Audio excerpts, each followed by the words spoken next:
21의 생각 이세영입니다. 모진놈 옆에 있다 벼락 맞는다는 속담이 있습니다. 나쁜 친구를 사귀게 되면 자칫 그 친구가 벌을 받을 때 함께 해를 입을 우려가 있으니 친구를 잘 가려서 사귀라는 뜻일 겁니다. 오늘은 중국의 핵발전소 얘기를 해보려고 합니다. 그렇다고 오해는 하지 마십시오. 중국이란 나라를 흉보려는 건 아닙니다. 문제는 핵발전입니다. 2011년 후쿠시마 사고에서 보듯 핵발전의 파괴적 위험은 국경과 세대를 가리지 않습니다. 그러니 이 좁은 동아시아에서 핵을 가진 나라든 언제든 모진놈이 될 수 있습니다. 한국도, 일본도, 중국도, 대만도 예외는 아닙니다. 이번 주 한겨레 21 표지 이야기의 주제는 옆집의 핵입니다. 제목이 차이나 신드롬의 습격이에요. 무슨 뜻인가요? 예, 차이나 신드롬이란 영화도 있죠. 실제로 못 봤는데요. 안 네. 보셨습니다. 네. 좀 오래된 영화인데요. 네. 사실 핵발전소의 문제를 다룬 영화입니다. 네. 실제로 이 영화가 개봉하고 나서 미국의 쓰리마일 섬 그 핵발전소 사고가 곧바로 일어나서 좀 화제가 됐었죠. 쓰리마일 섬이 79년 아닌가요? 예, 그렇죠. 그 전에 개봉된 영화군요. 바로 직전에 개봉됐었죠. 네. 예. 실제로 근데 차이나 신드롬이란 말은 흔히 이제 그 핵발전소에 핵 연료봉이 녹아내리는 것을 의미하기도 합니다. 흔히 용용이라고 하지 않나요? 예, 멜트다운이라는 네. 말도 쓰는데요. 네. 이번에 일본 후쿠시마 사고 때도 멜트다운이 이뤄졌다라고 해서 그 말을 차이나 신드롬이라고 쓰기도 합니다. 네. 실제로 뭐 서구에서 이런 사고가 나서 그 지구가 녹아서 지구 반대편인 중국까지 뭐 땅덩어리를 녹아버린다, 뭐 그런 뜻이다라고 주장하시는 분들도 계시고, 네. 실제로는 원자로가 이제 도자기처럼 쉽게 깨져서 녹아내린다라고 해서 도자기라는 뜻의 차이나 신드롬이다. 네. 이렇게 얘기를 하기도 합니다. 그런데 네. 또 차이나 신드롬이라는 말을 따르게도 쓰기도 하죠. 중국에서 소비가 급격하게 늘어나면서 물건의 가격이나 네. 뭐 소비의 추이가 좀 바뀌는 그런 흐름이 바뀌는 것들을 또 차이나 신드롬이라고도 부르기도 합니다. 그 중국에서 핵발전소를 많이 지으니까 예. 뭐 국제 우라늄 가격이 오르고 뭐 이런 것도 있겠죠. 저희가 이런 제목을 달았던 이유 중에 하나는 네. 실제로 이런 중국의 핵발전소가 급격하게 늘어나면서 이제 동아시아의 안전지도가 좀 뒤바뀌지 않느냐, 좀 네. 이런 주의를 환기하기 위해서 좀 네. 이런 제목을 달아봤습니다. 예. 대체 중국의 핵발전 상황이 어떻길래 신드롬이란 말까지 붙었나요? 대륙별로 핵발전소는 계속 뭐 가동 중이죠. 네. 실제로 뭐 프랑스 같은 경우는 100기가 넘는 핵발전소가 있죠. 그런데 가장 주목해야 할 점은 이제 동아시아가 가장 건설 중인 핵발전소가 가장 많다는 점입니다. 그 중에서도 특히 전 세계에서 건설 중인 72기의 핵발전소 가운데 28기가 중국에서 짓고 있는 핵발전소입니다. 네. 거의 40%에 네. 육박하는 숫자인데요. 네. 그리고 실제로 가동 중인 핵발전소는 전체 동아시아에서 103기가 있습니다. 그리고 건설 중인 게 건설 중인 핵발전소는 37기가 있습니다. 결국에는 아직은 뭐 세계에서 가장 많은 핵발전소를 보유한 대륙은 아니지만 앞으로는 그렇게 될 가능성이 높은 네. 그런 지역이죠.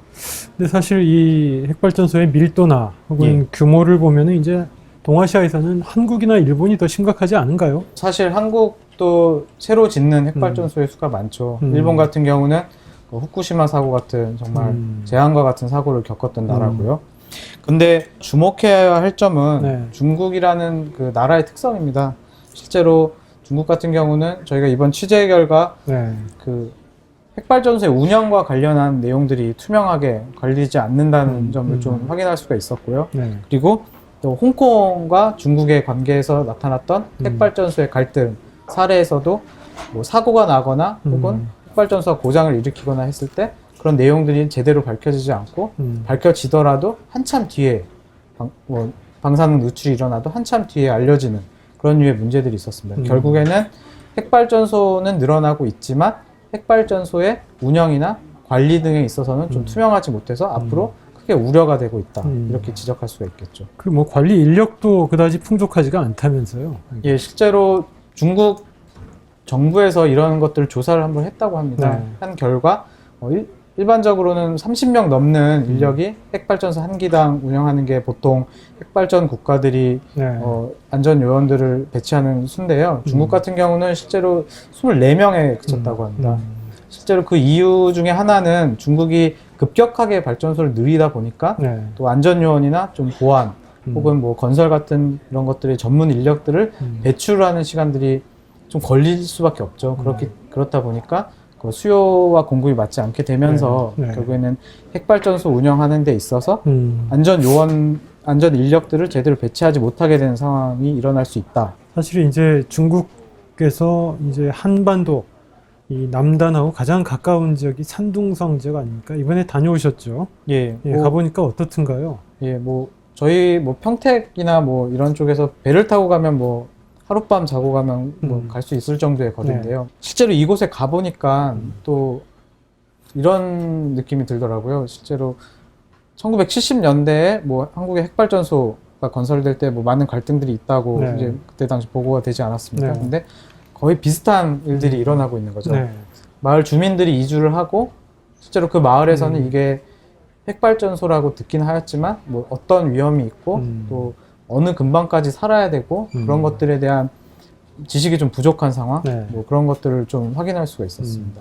예전에 저희가 이제 고리, 예, 부산 기장 고리를 갔더니 거기가 이제 최초의 발전소가 세워진, 원전이 세워진 곳인데 네. 주민들은 처음에 그 핵발전소가 들어온다고 할 때 무슨 전기를 만드는 공장인 줄 알았다.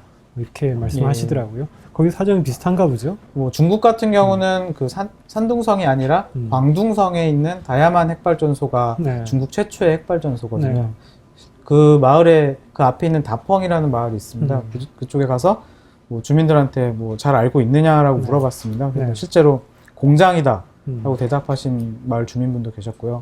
그리고 또 그 핵발전소에서 근무를 하는 주민들도 꽤 됐습니다. 네. 그 사람들 같은 경우는 핵발전소에 대해서 얘기를 하지 않으려고 하는 모습들을 보였습니다. 아마도 직장이 걸려 있고 네. 자기 밥벌이가 걸려 있기 때문에 그런 것들에 대해서 얘기를 꺼려하는 그런 분위기가 있었습니다. 네. 이 기후 조건이나 지리적인 이 환경을 보면은 일본보다는 중국의 핵발전소가 한국에 더 위험하다면서요? 저희가 2006년에 그 한국 원자력 안전기술원 네. 킨스라고 흔히들 부르죠. 이쪽에서 논문을 하나 조사 논문을 발표했는데요. 네. 중국의 내륙 지방에서 방사능 물질을 띄어보고 이게 어떻게 확산을 하는지 모델을 좀 확인을 했던 겁니다. 네. 이건 뭐 그때 당시에는 그런 데이터가 없기 때문에 만들기 위해서 했던 건데요.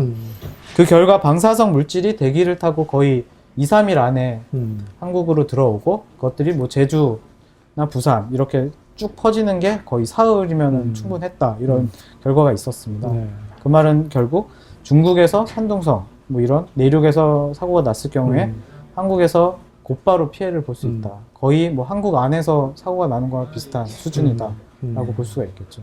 그러니까 요즘 문제가 되는 미세먼지, 초미세먼지가 중국에서 만들어져서 한국 오듯이 황사가 그렇듯이 예. 방사능도 똑같은 어떤 그 상황, 어떤 똑같은 형태로 한반도에 영향을 끼칠 수 있다.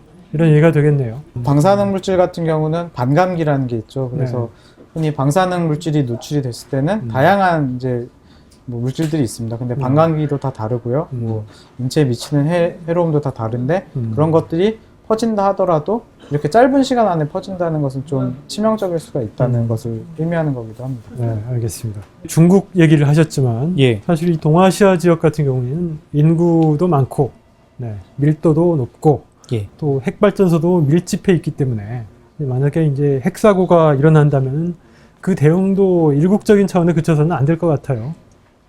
관련해서 어떤 움직임이 좀 있나요? 저희가 2011년에 후쿠시마 사고가 났을 때 뭐 많은 국민들이 목격을 하셨겠지만 네. 그 방사능 물질이 오느냐 마느냐에 대해서 설왕설래가 있지 않았습니까? 네.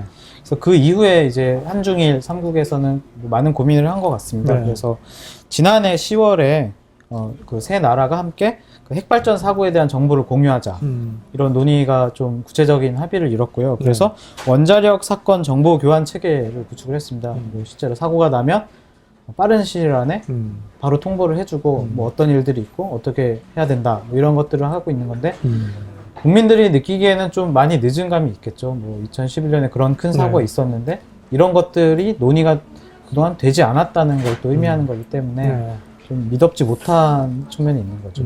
유럽 같은 경우는 잘 돼 있을 것 같은데 어떤가요? 예, 유럽 같은 경우는 이제 EU와 같은 네. 이런 공동체적인 모임을 통해서 네. 핵 발전과 이제 핵 폐기물에 관련한 내용들을 규제를 하는 기관들이 있습니다. 네. 그런데 이제 우리나라나 이제 중국, 일본 같은 경우도 이러한 것을 본따서 뭐 흔히 말하는 아시아톰 이런 조직을 하나 만들자라는 논의도 있기도 합니다. 네. 근데 그게 뭐 구체적으로 뭐 얘기는 나오고 있지만 뭐 실현되고 그런 건 아니고요. 네. 예. 그렇기 때문에 아직까지는 세 나라가 서로 각 나라의 상황이나 뭐 사고 정보들이라도 제대로 좀 받아보자. 뭐 이제 그 정도의 논의에 그치고 있는 네. 거죠. 연재 순서를 보니까 이 중국만 가시는 게 아니라 또 다른 데도 둘러보실 계획인가 보죠? 예, 일단 저희가 동아시아의 핵발전 현장을 가다라는 제목으로 기획을 하고 있기 때문에 우선 중국을 시작으로 일본과 한국의 후쿠시마 사고 이후에 일본과 한국의 문제들, 그리고 나서 지금 대만의 얘기도 좀 다뤄보려고 합니다. 네. 대만 같은 경우는 그 4개의 핵발전소가 있는데 이 중에서 하나 마지막으로 지은 핵발전소에 대한 가동 여부를 두고 이제 큰 논쟁이 있거든요. 그래서 그 내용들을 좀 독자분들에게 전달을 해드리려고 합니다. 알겠습니다. 기대하겠습니다. 감사합니다. 네. 지난주는 민주당과 안철수 신당의 통합 소식으로 한 주가 들썩였습니다. 판이 커지면서 6월 지방선거가 예측 못할 방향으로 진행될 수 있다는 진단도 적지 않습니다. 이상돈 중앙대 교수와 정치평론가 이철희, 여론조사 전문가 한규영 씨가 나와서 달아오르는 2014년 지방선거 전국을 전망했습니다. 무슨 말들이 오갔을까요? 이번 주 이슈 추적에서 만나보실 수 있습니다. 캐나다에서 온 헨리라는 아이돌 가수가 뜬다고 하는데요. 저처럼 텔레비전 예능 프로와 담쌓고 지내는 분들은 좀 생소하실 겁니다. 근데 이 친구가 요즘 군대 리얼리티 예능 프로그램인 진짜 사나이의 대세라고 합니다. 헨리가 나오기 전까지는 샘 해밍턴이라는 호주 출신 방송인이 시청자들의 사랑을 받았다고 하는데요. 왜 한국 사회는 외국에서 온 남자 연예인에게 흥미를 느끼는 것인지 이번 주 레드 기획이 짚어봤습니다. 20일의 생각, 오늘은 여기까지입니다. 지금까지 진행의 이세영이었습니다.